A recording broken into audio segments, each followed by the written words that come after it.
Assalamualaikum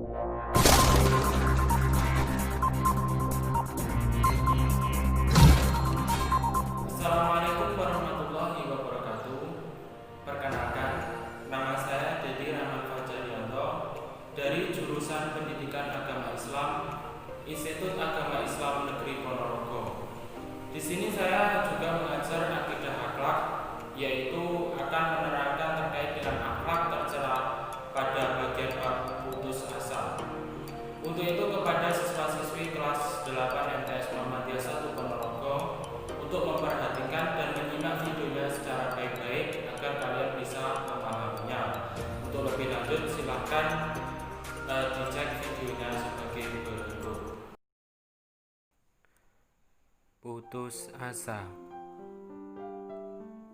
Pengertian putus asa.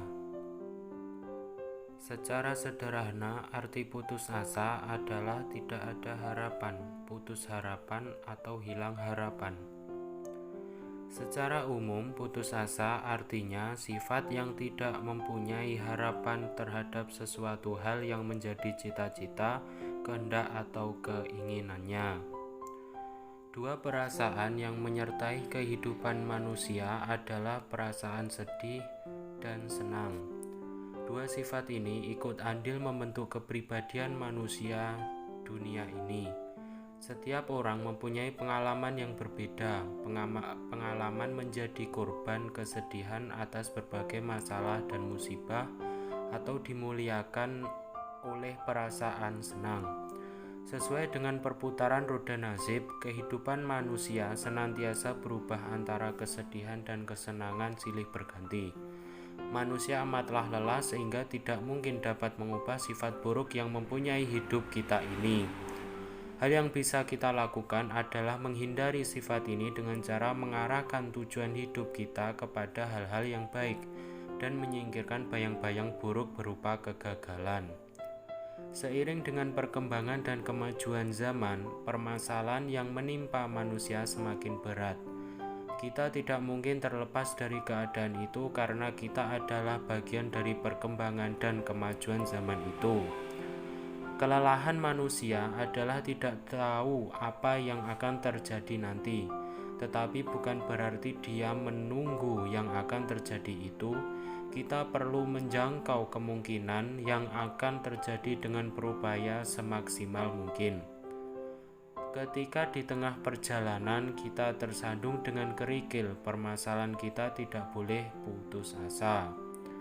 Semua kesulitan pasti ada jalan, dan semua kesulitan itu niscaya pasti ada jalan keluarnya.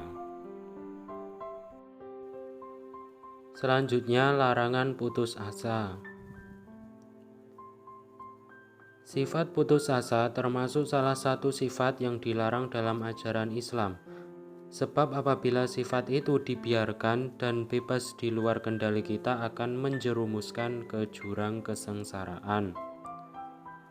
Artinya, sifat putus asa tidak akan membawa kepada kebahagiaan. Sifat putus asa justru mengantarkan kita ke lembah kerugian. Bentuk-bentuk nyata dari kerugian adalah kesengsaraan. Oleh karena itu, kita perlu merasa takut dengan kerugian itu serasa berharap agar terhindar darinya. Untuk menghindari kerugian tersebut, kita perlu menghindari sifat mudah putus asa. Sebagaimana telah dijelaskan di atas bahwa putus asa mengakibatkan kerugian. Kerugian yang sebenar-benarnya kerugian adalah terbelenggu oleh azab Allah, sebagaimana akibat dari akhlak tercela yang ada pada diri kita yang tidak bisa kita kelola, yaitu sifat putus asa. Dalam hal ini Allah Subhanahu wa Ta'ala telah memperingatkan sebagaimana firman-Nya dalam Al-Quran Surat Al-A'raf ayat 99 yang berbunyi, أَفَأَمِنُوا مَكْرَ اللَّهِ فَلَا يَأْمَنُ مَكْرَ اللَّهِ إِلَّا الْقَوْمُ الْخَاسِرُونَ. artinya, maka apakah mereka merasa aman dari azab Allah yang tidak terduga-duga? Tiada yang merasa aman dan azab Allah kecuali orang-orang yang merugi. Penyakit rohani yang sulit untuk diketahui adalah putus asa, karena kalau kondisi sedang tidak stabil, sifat ini sedikit sekali perbedaannya dengan berserah diri kepada Allah. Padahal pasrah kepada Allah ini adalah sifat yang baik. Kalau kita terpeleset dengan kesalahpahaman tentang berserah diri, maka kita akan menanggung banyak kerugian. Misalnya kita mengalami suatu kegagalan karena kita merasa tidak mampu mengatasi kegagalan itu, kemudian kita pasrah kepada Allah. Sementara kegagalan itu merupakan keberhasilan yang tertunda. Hal ini artinya kita telah keliru dalam memahami makna berserah diri. Maka janganlah kita pasrah sebelum dengan sekuat tenaga dan pikiran berusaha mengatasi kegagalan agar kita tidak termasuk orang yang berputus asa.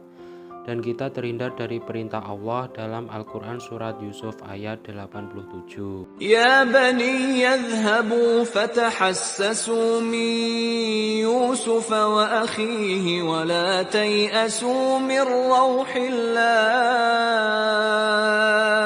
Innahu la yay'asu min rauhillahi illa al-qaumul kafirun.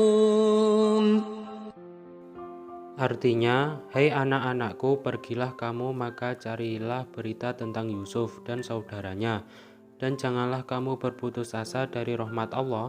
Sesungguhnya tiada berputus asa dari rahmat Allah melainkan kaum yang kafir. Selanjutnya, dampak negatif putus asa. Sebagaimana telah kita ketahui bahwa sifat putus asa merupakan salah satu perbuatan tercela yang pasti ada dampak negatif yang menyertainya. Beberapa dampak negatif itu antara lain adalah sebagai berikut. Yang pertama yaitu merugikan diri sendiri, karena putus asa tidak akan menghasilkan apa-apa dan tidak membuahkan apa-apa. Yang kedua yaitu menuai siksa Allah Subhanahu wa Ta'ala, karena termasuk golongan orang-orang yang sesat dan orang-orang kafir. Yang ketiga yaitu kehilangan harapan, kesempatan, dan masa depan yang lebih baik. Jadi akan kehilangan kesempatan. Yang keempat yaitu terbelenggu oleh rasa takut dan bayang-bayang kegagalan sehingga sulit untuk maju ataupun berkembang. Selanjutnya yaitu menghindari diri dari putus asa. Beberapa cara untuk menghindari sifat putus asa antara lain adalah sebagai berikut. Yang pertama yaitu menanamkan sifat optimis sehingga setiap permasalahan selalu dipandang dari sisi positif. Yang kedua yaitu meyakini bahwa kegagalan merupakan keberhasilan yang tertunda. Suatu saat pasti akan berhasil. Yang ketiga yaitu memantapkan hati bahwa Allah Subhanahu wa Ta'ala akan memberi jalan keluar atas segala kesulitan. Yang keempat yaitu mempelajari kegagalan orang lain sehingga kita mendapat pengalaman untuk mengatasi masalah. Mungkin itu demikian yang bisa saya sampaikan. Apabila ada kekurangan dan kelebihan dalam penyampaian materi, saya mohon maaf yang sebesar-besarnya. Semoga